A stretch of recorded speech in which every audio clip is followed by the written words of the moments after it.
Good evening, everyone, and welcome to the Brian Crombie Radio Hour on Saga 960. Well, we're going to have an interesting conversation tonight with Paul Klein. He is the founder and CEO of an organization called IMPAKT, and he's also the founder of the IMPAKT Foundation for Social Change and an author of a very new book called Change for Good, an action-oriented approach for business to benefit from solving the world's most urgent social problems. Sounds like something that we all should be reading and really should be setting the agenda for all of us in the future. So, Paul, tell me a little bit about your background, if you could, and how you got to becoming the founder and CEO of IMPAKT and IMPAKT Foundation for Social Change. Well, it's a long, winding road, but I'll try and tell you in a short way. I guess I came, when I think about it, I had the good fortune really of growing up in a household where social justice and social change was really an important part of my experience. My mother was the founder of a big folk festival called the Mariposa Folk Festival, and really was a believer in the power of music to contribute to social change. My father was an architect with a specialty in social housing and affordable housing.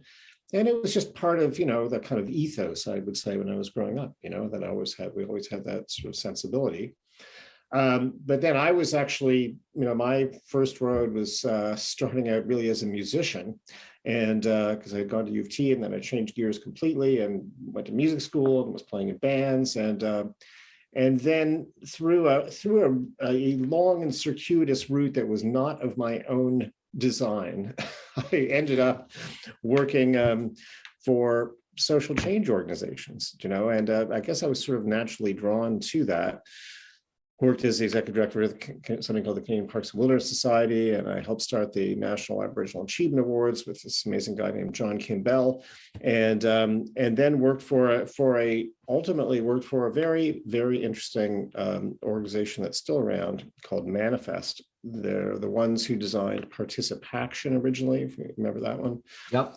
Really social change marketing, and it was then. But actually, just to go back, I happen to be the kind of light bulb for me in terms of business and social change. I happened to be at a conference of the American Symphony Orchestra League in Chicago in about 1988. I won't get into the whole story, but I was at this conference, and the keynote speaker was Ben Cohen from Ben & Jerry's Ice Cream, that I had never heard of because they weren't really in Canada at the time. Yeah. And this guy gets up and he starts talking about how business could and should have a social purpose, and he passes out these peace pops, that some money went to some nuclear disarmament. And I remember thinking at the time, boy, that is what I would love to do, that, even though I had no understanding of business, and I was kind of anti-business in a way. And but I remember that was the light bulb. Anyway, while I was at Manifest, we were starting to work with corporations and helping them in the space of what we used to call corporate citizenship. And so it was sort of starting to get to this place that I had been thinking about since I heard Ben Cohen talk. And then I had been there at this firm for 6 years, and I thought, well, I could just. I just want to do this, I don't need to work with them anymore, as great as they were. I could do this on my own, So I just quit. We just bought this house. Our daughter had been born very recently before that. We had no savings. I just stepped off, and with this idea that somehow I was going to connect the dots between business and social change, or social change organizations. And that's how it started. Fantastic. What a great story. Let's come back to you in far more detail, but just I used to go to Mariposa. Tell me a little bit about your mom in Mariposa. Yeah, well, her name was Estelle Klein, and she was one of the founders of Mariposa. She was the artistic director of Mariposa from the early 60s until the late 70s, I guess, around there, during its heyday. And if you remember, it was on some of the most amazing events were on Toronto Island, actually. Yep, I went there. And yeah, so she was a super interesting person who, very smart person, but also she was always thinking about how music could convey stories and social change and create awareness of things. And she also had this she was a pioneer of was very common now, but the kind of workshop concept where you'd say, okay, we've got a theme, we're going to talk about, whatever, injustice or something, and then you would bring together musicians who were very different from each other, like, a blues musician from the South with an Irish musician, with a folk singer from Ontario or something, but all thinking about the same topic and sharing songs and ideas around that topic. And I always loved that. I should know this, but does Mariposa still exist? I think it does, but I think it's I think it's a very different flavor from what her vision of it was, which is natural, things have to change, but I think it does. I haven't been for a very long time, but I think it's actually maybe back up, like Mariposa in its very earliest state was, I believe, in Aurelia, because it was in Mariposa, Stephen Leacock, and that was that kind of territory, right up there by Lake Simcoe, and I think it may be back there now. Must have been a wonderful home to grow up in, a very stimulating home to grow up in, with your father doing social housing and your mom doing Mariposa. Oh yeah, and I had this is one of the things, like I feel very, very fortunate, and we had an incredible array of very interesting musicians through our house, and all kinds of other people, artists and architects and so on as well. So among other things, that I had the good fortune of, I was very interested in blues music, and I had the good fortune to meet, when I was very young, to meet some of the American blues musicians who were at the time very old, and these were people who had grown up as sharecroppers, or they had grown up in the South when there was still segregation, and the Jim Crow situation was alive and well, and so these people were in our living room, like it was unbelievable. And so I learned so much from those folks, not just musically, but in terms of how they looked at the world. We're chatting today with Paul Klein, the founder and president of an organization called IMPAKT, Impact for Social Change. We're going to take a break for some messages and come back more with Paul in just a minute. Stay with us, everybody.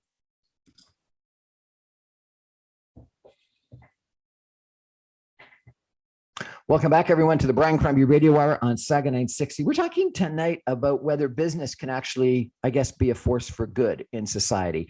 And our guest is Paul Klein. He is the founder and president of an organization called IMPAKT, but IMPAKT is spelled with a K rather than a C. So it's IMPAKT.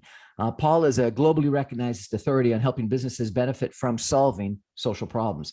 In 2001, Paul founded IMPAKT, a corporation that has helped corporations including Cadillac Fairview, De Beers, Home Depot, John Deere, McCain Foods, McKesson, Nestle, National Bank, Petro-Canada, Pfizer, Rona, Shoppers Drug Mart, Scotiabank, Sobeys, Starbucks, TD, Walmart, TELUS, Sanofi, Good Life Fitness, and 3M to improve the impact of their investments in social change. IMPAKT has also helped leading nonprofit organizations to understand how their social purpose and improve their impact. In 2019, Paul established the IMPAKT Foundation for Social Change, a registered charitable organization with a mission of helping people in need and find pathways to employment. Paul's then written a book called Change for Good, an action-oriented approach for businesses to benefit from solving the world's most urgent problems, and it was published just a couple of days ago. Paul, again, welcome to the show. Tell me a little bit about why you wrote the book. Well, I wrote the book because, we over many years. Well, first of all, I started writing before I wrote the book. In the earliest days of IMPAKT, I had not a lot of business and a lot of time. So someone suggested, "Oh, gee, you should write about this topic." It was early days, it was like in the 2001 or two. So I was also just trying to process this myself too, how this all worked. And so I started back in, I don't know when exactly, but I started writing first for Canadian Business and then for Forbes, and just anyone who would publish this stuff, really. And it was and I also found out that I really loved writing. And so, but it was helping me kind of figure out the landscape both what was going on in terms of my own work and also just the bigger context for it. So that started quite a while ago, but I had the whole book idea. There were a few things that came to mind for me and I've been thinking about for a while, and in spite of having done this work for a long time, I could see that it wasn't really working nearly well enough, for businesses or for the world. And why is that? One is that I just really believe that too many businesses are stuck in a space of what I call CSR light, or social change light, which is that they're very good at doing as little as possible to be seen to be doing as much as possible, if that makes sense. So a lot of it. Before you go on, define for us CSR, if you could. Yeah, corporate social responsibility. Okay. So corporate social responsibility light means light. Yeah, LITE, light. And so that means, companies that you see doing work in a very performative way, which is, checkbox stuff. They'll have a CSR report, they'll donate to charity, they'll have some volunteer programs for their employees, or, these sort of foundational things. But it really isn't making any material difference in terms of their business or in terms of, the world at large. So this had been kind of percolating in my mind. And then the other thing, another kind of aha for me over the last number of years is that, and this comes from a personal experience, which I'll share also, is that there is a whole concept, social change called nothing about us without us. And that means that people like us who have never experienced, many social problems like hunger or homelessness or anything else, really have no business designing programs for those people that have experienced those things. And the best way to solve social problems is actually to listen and learn and involve those people with what we call lived experience. And so that's another thing. So when corporations are developing approaches to some of these problems, this is something that is basically virtually never done. I mean, we do that in the work that, in our approach to it, but it's not done. And therefore, it's not surprising that that the needle is not moved enough on some of these issues that matter, because you've got people who are, coming up with ideas and, ways to invest in these things who actually don't know anything about these problems. So that's, that's another thing. And the other thing that I felt is that I also had this kind of over time, this realization that corporations, I think most corporations are not purely evil, and most corporations also are not purely, greedy? Angelic. Yeah. So they're sort of in the middle, So imagine you're a company that is, does some things that quite, that would be seen as being very good to the world, and some things that others would see as not being very good at all. And so that's a very difficult place to be in terms of doing stuff and planning and communicating and so on. Much easier to be like, having a clear path forward that ever, is consistent. So anyway, those are the three things I was thinking about. And I thought, well, they're sort of all connected as well. And that was why I wrote the book, to kind of explain that. What a fascinating, background to why you wrote the book. But let me ask you a question. Let's go back. I have read so many things about conscious capitalism and CSR and the triple bottom line. And now the big lingo is ESG, environment, social governance. Does it really have an impact? And, I went to Harvard Business School. And Harvard Business School, Michael Jensen and others talked about the only job of a corporation was to make profit and create shareholder value. So how do you reconcile, this theory of shareholder value that the Chicago School and Harvard Business School and lots of business schools and business people talk about, and so many different efforts over the course of the last several decades? Conscious capitalism and CSR and triple bottom line and profit purpose, whatever the other one, what people profit purpose, and ESG now. Well, I think there's the nub of it, right? Because there's so much kind of language around this stuff, and there's been so many different takes on it. You know, got Michael Porter as an example from Harvard, who had the whole shared value concept, and like there's all this different stuff, right? So that the irony or the paradox of this is there's loads of talk about this.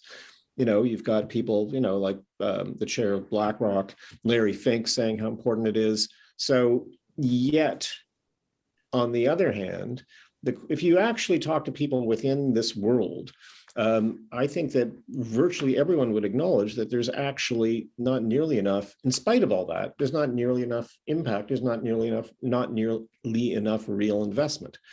What has happened, I would say, is in certain parts of the ESG space, like the environment, the E side of it, I would say that's probably progressed most.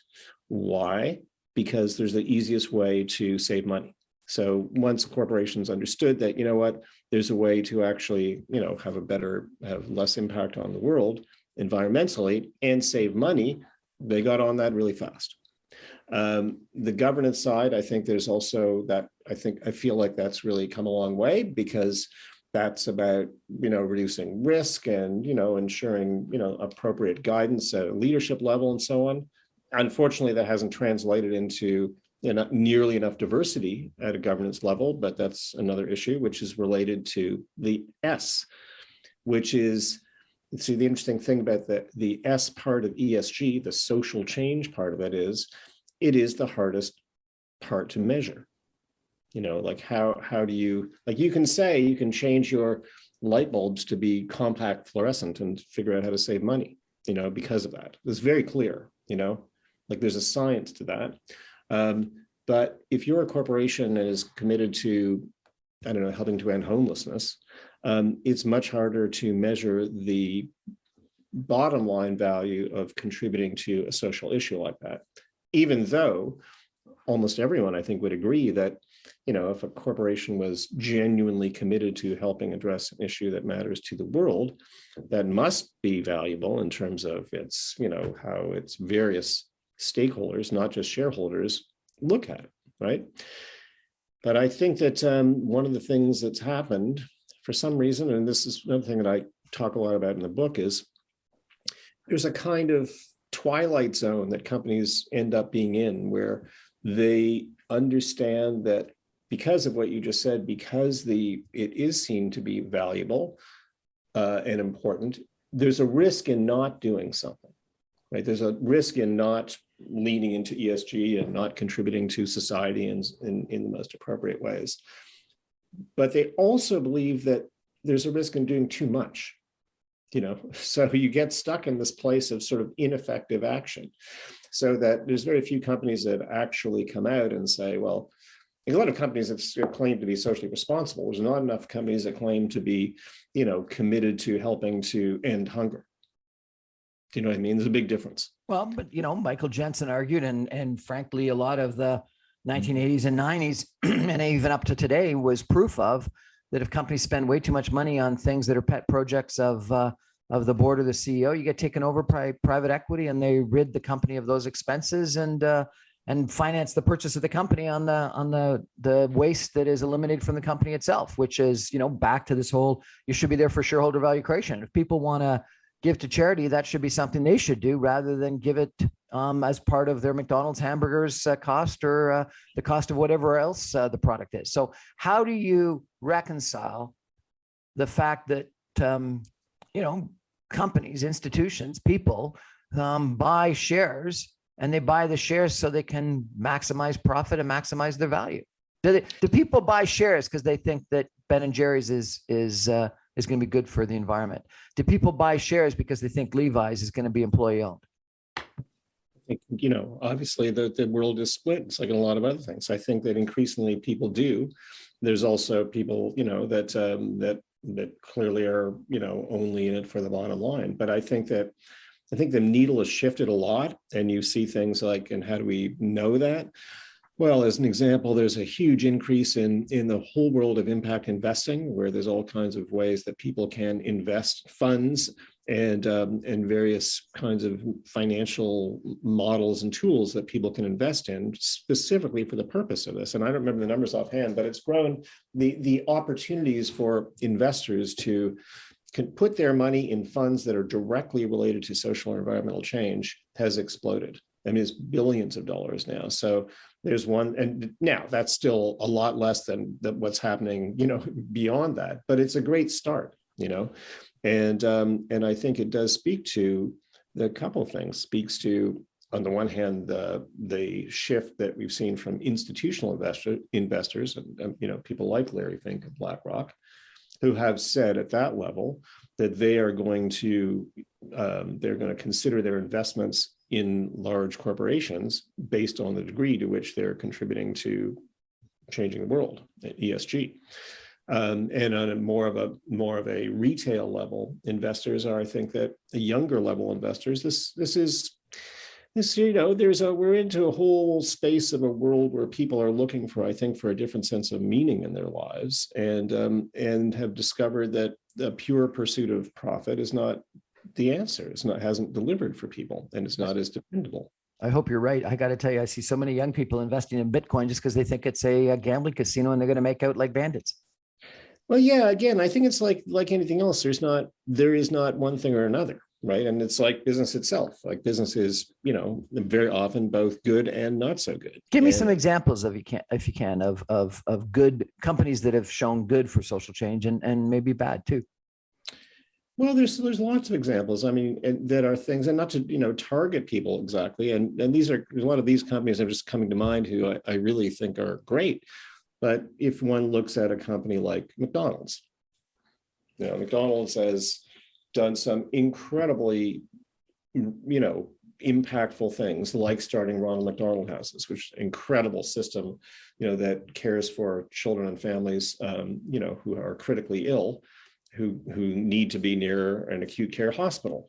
There's a whole part of the health system that depends on Ronald McDonald Houses. So that's great.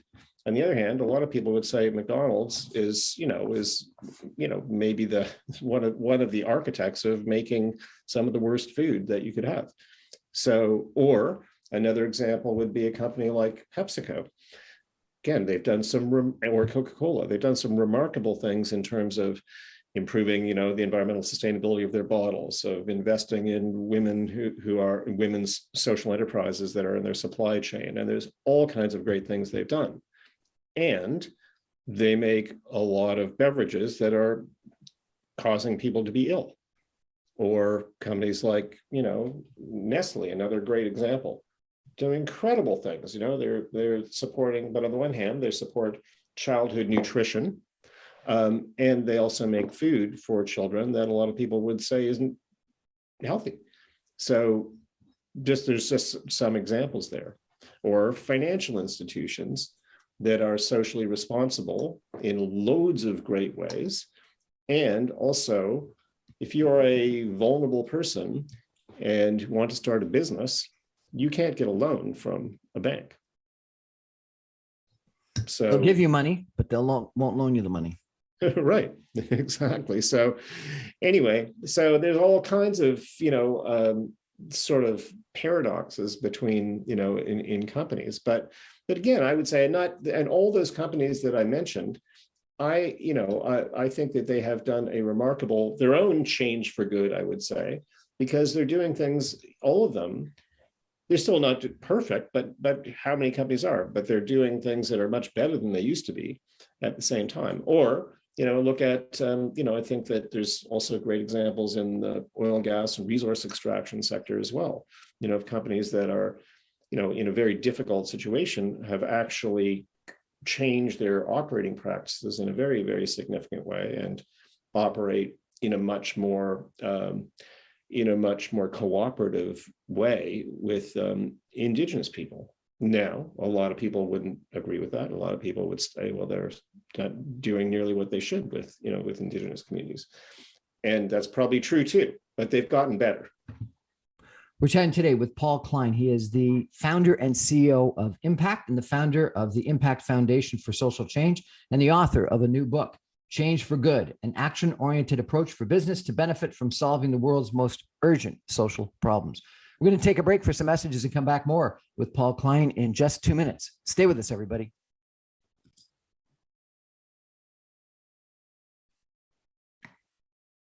Welcome back, everyone, to the Brian Crombie Radio Hour on Saga 960. So I'm enjoying my conversation tonight with Paul Klein. He is the founder and president of IMPAKT, and also the founder of the IMPAKT Foundation for Social Change. And he's recently wrote in a book called Change for Good, an action-oriented approach for business to benefit from solving the world's most urgent problems.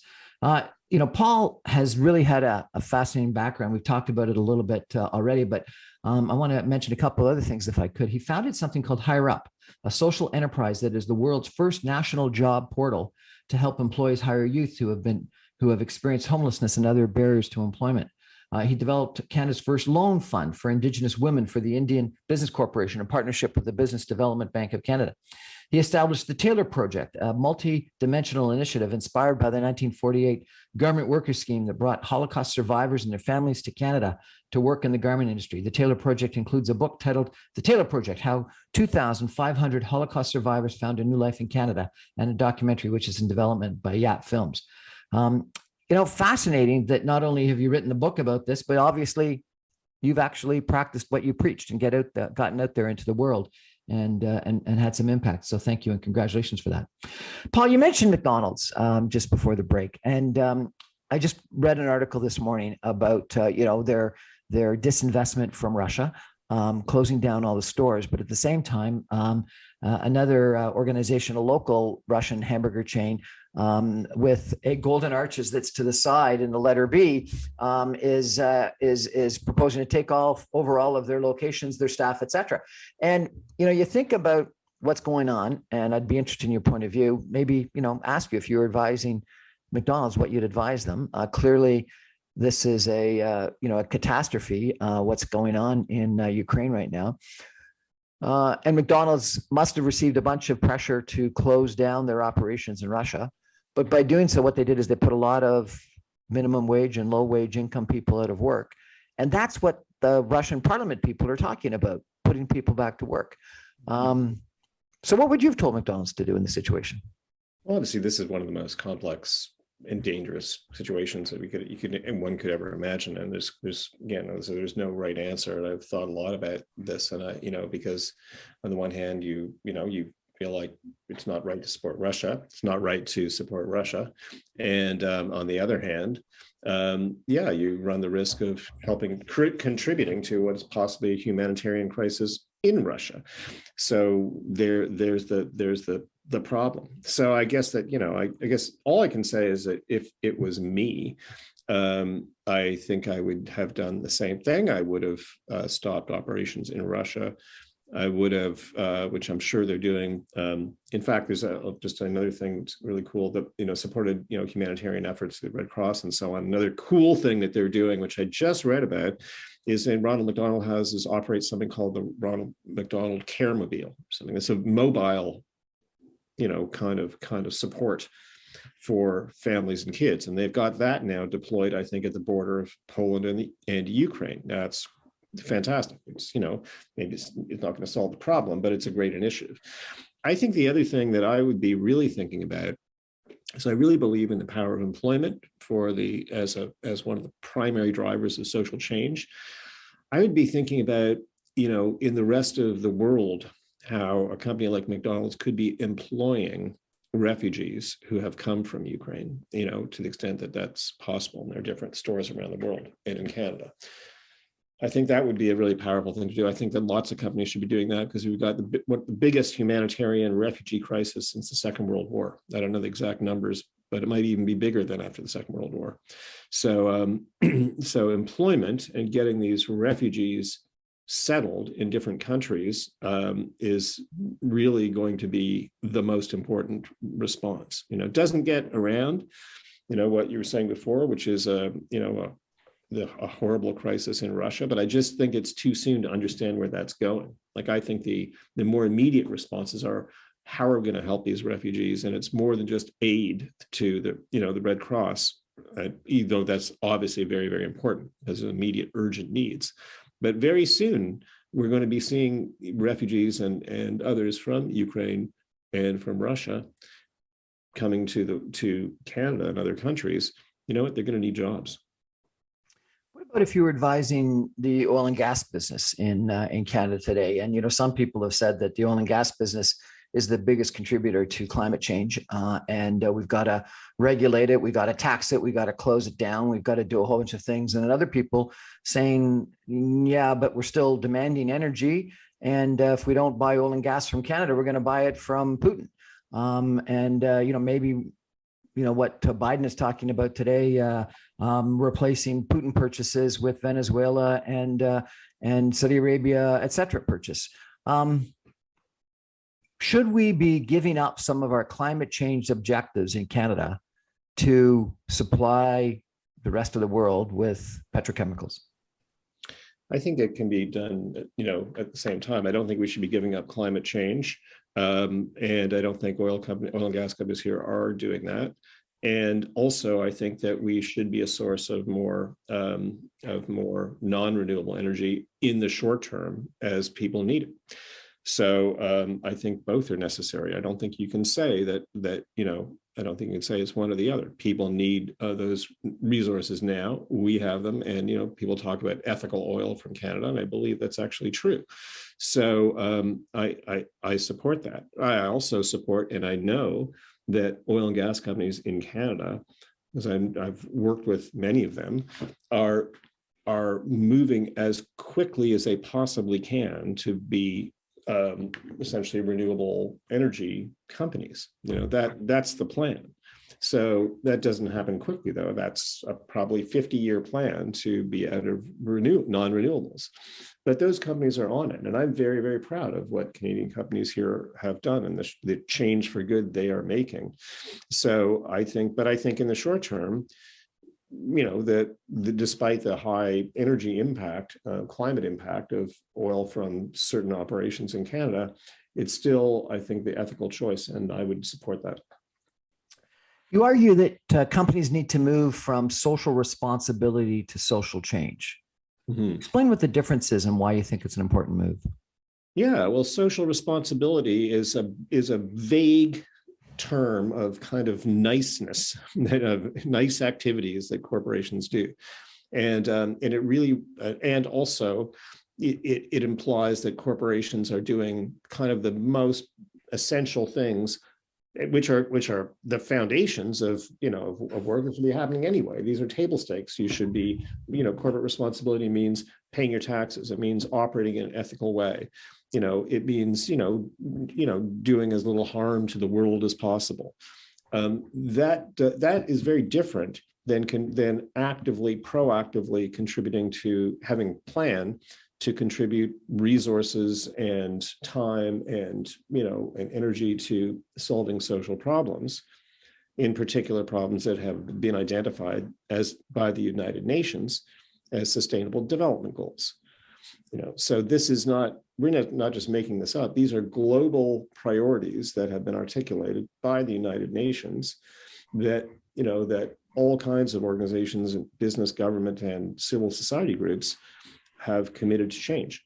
So I think that's the place where corporations should be. And I think that corporations that do that shift, change for good, so to speak, from social responsibility to making a long-term commitment to contribute in whatever way they can to helping solve those problems or problems within the 17 UN SDGs, are ones that are going to really engage their employees, engage investors, we talked about, engage consumers, and do better business. There was a term that used to be referred to as social license, which almost seems like it was a lower bar than what you just described as social responsibility. Was like you had to do this, otherwise you didn't have the right to operate in the territory. And it was like not what was right to do or what you want to do, but what you were forced to do by society. Is that a bygone term? Well, I mean, it's in certain spaces, it's still very much, people still talk about it, especially, in the resource extraction world. It's very, very, that's a baseline, let's say, which, what you said is true. Like, it refers to, if companies wanted to literally get a government approval to open a mine somewhere or to do something, they needed to get a quote social license to operate, which means to get the support of local communities as needed to get the government approval for a project, just like they needed to go through environmental assessments and all kinds of other due diligence. So I think it's a very tactical thing, which hasn't gone away, but I think that those companies, again, I think of companies that in that sector that are thinking about rising above just having a social license to operate, being seen to genuinely be committed to social change in the communities where they operate. It's a very different level of engagement. So let's pretend for a second that I'm a CFO or a C-suite executive, because frankly I am, and I want to do something, but I'm worried about how much it's going to cost my bottom line and my shareholders and my share price. What's your pitch to me? Yeah, well, this is an interesting thing because before I get to that, one of the interesting realities of the business world, as I'm sure you know, is if you're the CEO or CFO of a large company, and like people make investment decisions, say in advertising campaign or new products or whatever, millions and millions of dollars, right? And lots of time and human resources allocated to these things, which may or may not work. Like everything's a risk, right? So there's a business case though, and we're gonna pour money into some of these things. I get that. In this area, which interestingly enough, people have, there's so much discussion around how important this is, what, business value this is, and how important it is to employees and so on. So there's every reason to believe that if you were the CFO, you would really support this. But if you compare the resources of a large company in this area, what is spent in the social change, or you call it social responsibility space, it is minuscule compared to other aspects of a company.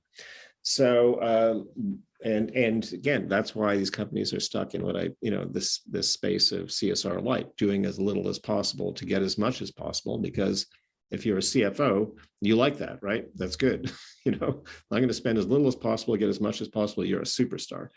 But I think that what's starting to happen is even those CFOs are, and it's hard to quantify this, but there's so much expectation in the world that companies are going to be contributing in different ways beyond just being self-interested, that there's the business case, that generally is needed to make decisions like you're talking about, but then there's the sort of business decision, based on reputation and public opinion, which I think is getting to be so strong people can't ignore it.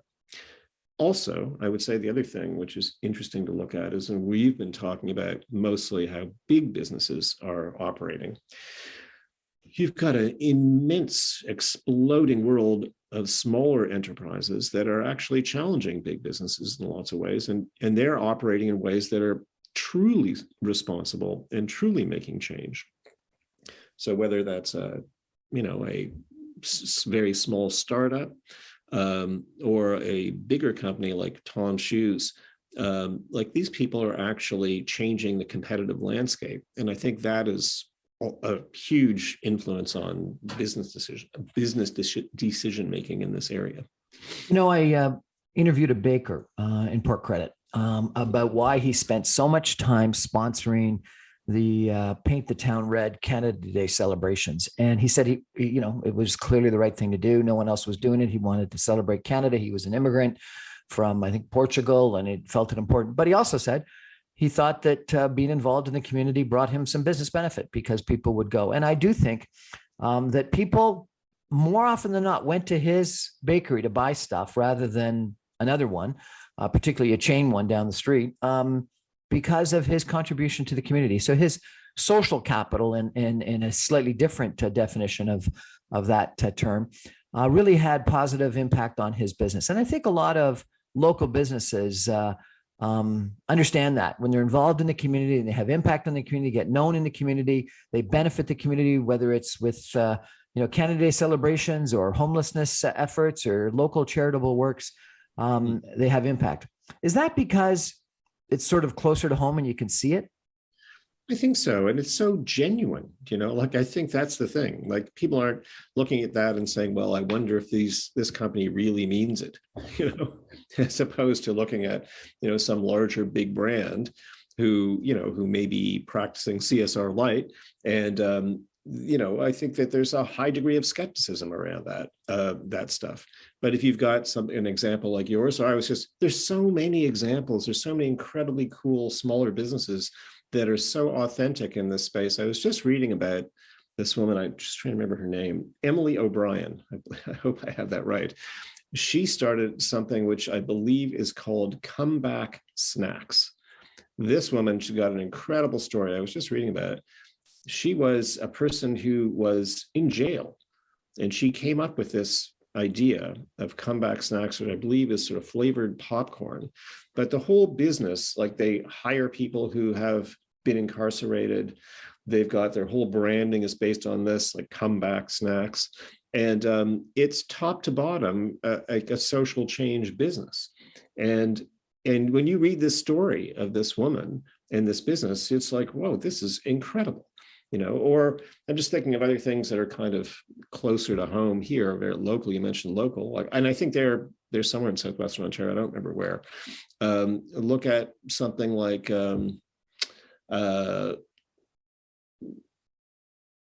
what's the brewery in Hamilton? What's that brewery in Hamilton called? That Creative Arts. I think they're called Creative Arts. Okay. And they're featuring local artists on their cans and so on. Collective Arts. I'm sorry, I think it's called Collective Arts.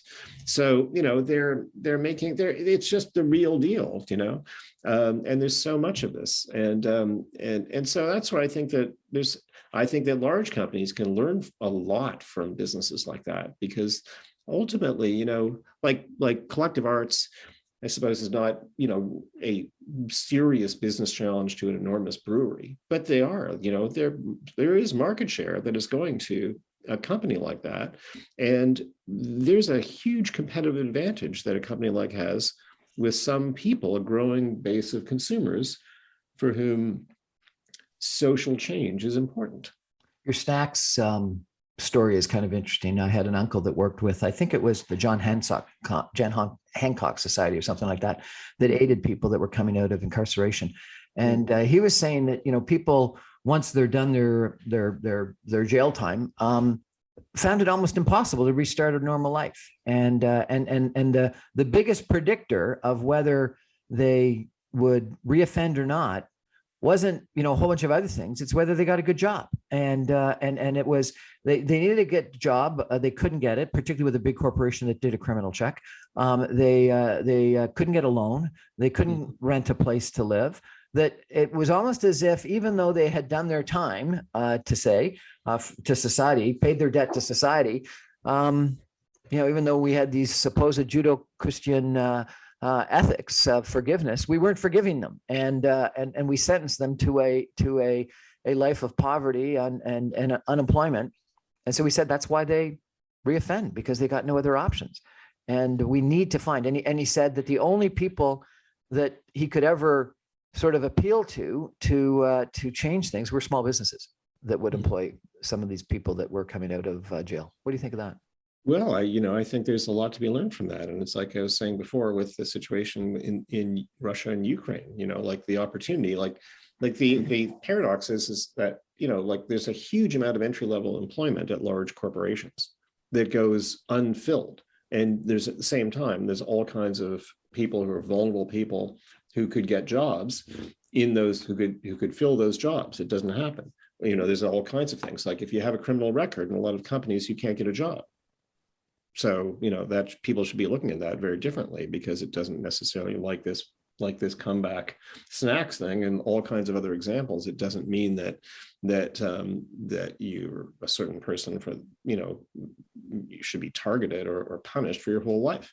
So I think there's all kinds of opportunities. And I genuinely believe that employment is the biggest contribution to solving social problems. And it's the space that people should lean into most. Also comes back to that, what you mentioned earlier, which is an incredible example, which is like a globally important example that not enough people even here know about, which started out of Hamilton, the Taylor Project, which was a very, very prescient initiative that was developed by the leaders in Canada's garment industry after the Second World War. And there's very interesting parallels now between that and the situation in the Ukraine, because these people, these leaders, led by a man in Hamilton named Max Enken, decided that they could bring people who were refugees, could come through the Holocaust, were then in DP camps, displaced persons camps. They could bring them to Canada, but give them jobs as soon as they got here. And that's a huge difference, you know. Well, that's the biggest difference, I think, with not only refugees, but just regular immigrants, that we go out and recruit people from around the world with incredible backgrounds and educational designations. And then they come here and they work in Ubers. And I've heard that story in taxis over and over and over again, that they just can't get recognized. And, you know, even in the pandemic, we had healthcare workers from around the world that were qualified elsewhere that we weren't allowing to work. Anyway, we're chatting with Paul Klein right now. We're talking about impact and impact for social change. We're going to take a break for some final messages and come back with Paul and some concluding comments in 2 minutes. Stay with us, everybody.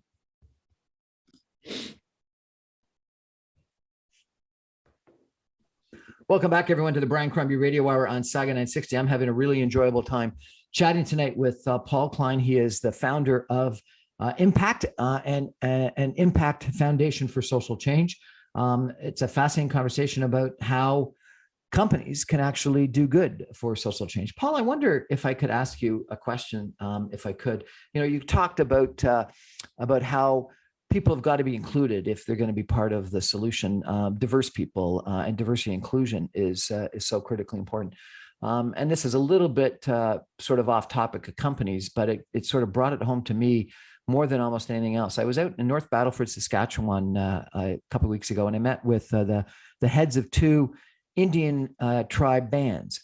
And they said that the Canadian flag no longer meant the same thing anymore. And they said if they saw the Canadian flag driving down the highway on the back of a pickup truck, it felt to them like the Confederate flag because of what happened in Ottawa. And they said, Brian, understand, if it wasn't people with hockey jerseys and baseball caps on that looked like you and me and looked like them, they thought that you know, there would have been shots and the army would have been pulled out.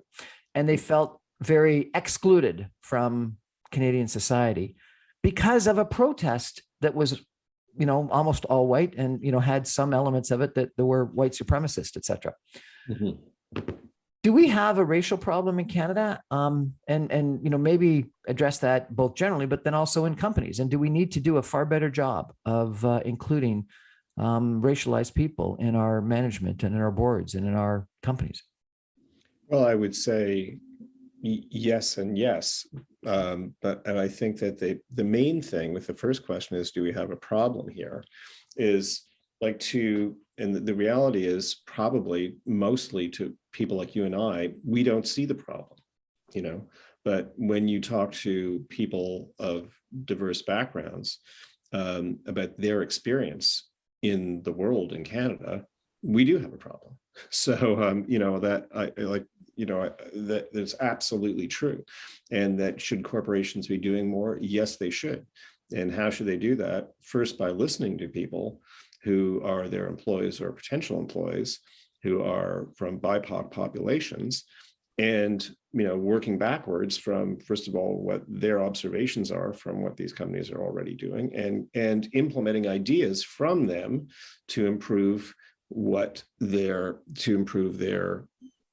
inclusiveness for all those people.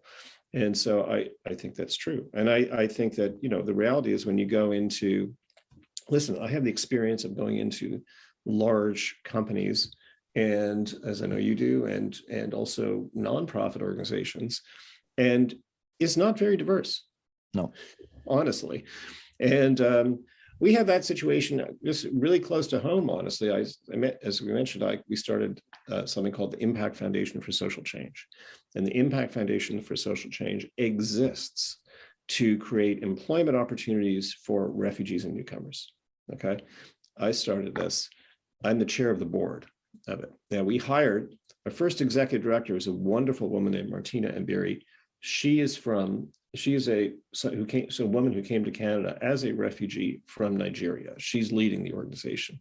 That's what it should be. And the staff who's working with her have all people with lived experience. However, on the board, there's me and a few other people that are like, we are people who, except for one person, there are people who do not have lived experience. And I've been just talking to our board group about this, and as you know, this can't continue. And so I'm going to change the makeup of the board as quickly as I can to make sure it is much more representative of the issue that we are trying to address. Because I look at ourselves, I go, this is not right. So, and I'll just tell you one other brief experience, personal experience, that was a real awakening for me. And we were developing, you were talking about Higher Up, which is a platform to connect youth who experience homelessness with entry-level employment. Well, we were starting to go down this road to developing Higher Up and realized we knew nothing about the experience of being of a youth who is unemployed and what that's like. So I said, well, we have to hire a youth who has experienced homelessness to be part of our team in developing this.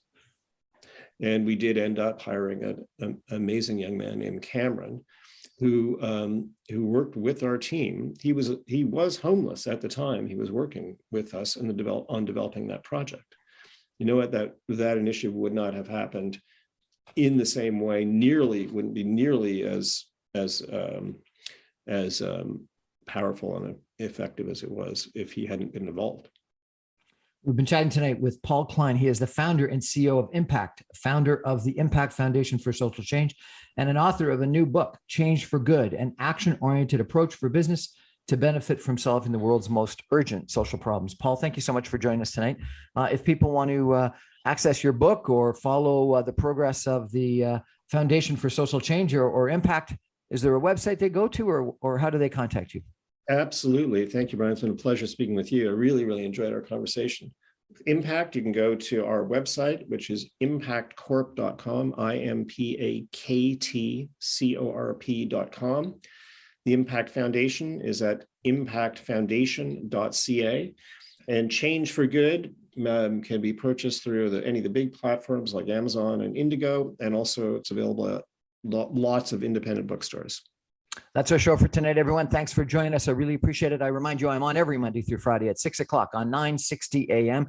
You can stream me online at www.saga960am.ca. Thanks very much, everybody. And thank you, Paul. Appreciate it.